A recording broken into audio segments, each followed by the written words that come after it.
बिस्मिल्लाहिर्रहमानिर्रहीम। अस्सलाम वालेकुम। 7th क्लास कैसे हैं स्टूडेंट्स? मैं उम्मीद करती हूँ सब ठीक होंगे। जी बेटे, हम पढ़ रहे हैं नामुमकिन से मुमकिन का सफ़र। ये हमने इसके अल्फाज मायनी कर लिए, रीडिंग की है। मैं उम्मीद करती हूँ आप लोगों ने रीडिंग बहुत अच्छे से की होगी और अब जो इनके सवालात के जवाबात हैं वो भी आपको बनाने में मुश्किल पेश नहीं आएगी। पहला सवाल है, परिंदों को हवा में उड़ते देखकर इंसान के दिल में क्या ख्वाहिश पैदा होती थी? परिंदों को फ़ज़ा में उड़ते देखकर इंसान के दिल में ख्याल आता था कि वो अब भी इन परिंदों की तरह फ़ज़ा में उड़े।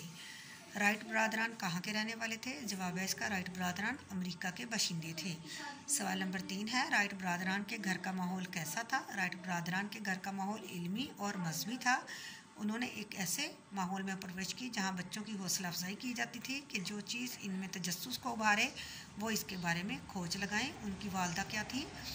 उनकी वालदा रियाजी और साइंस की प्रोफेसर थी, उस्ताद थी, और उनके फादर भी एक पढ़े लिखे इंसान थे, पादरी के बेटे थे।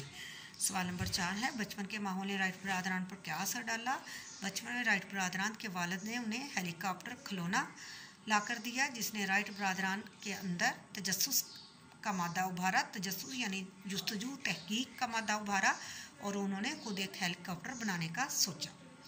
ठीक है बेटे, ये आज के हमारे सवालात हैं, इनके जवाबात हैं। आपने इनको अच्छे से याद करके कॉपी पे लिखना है और अगले दिन हम अपने बाकी के सवालों के जवाब देंगे। ओके जी, अल्लाह हाफिज़।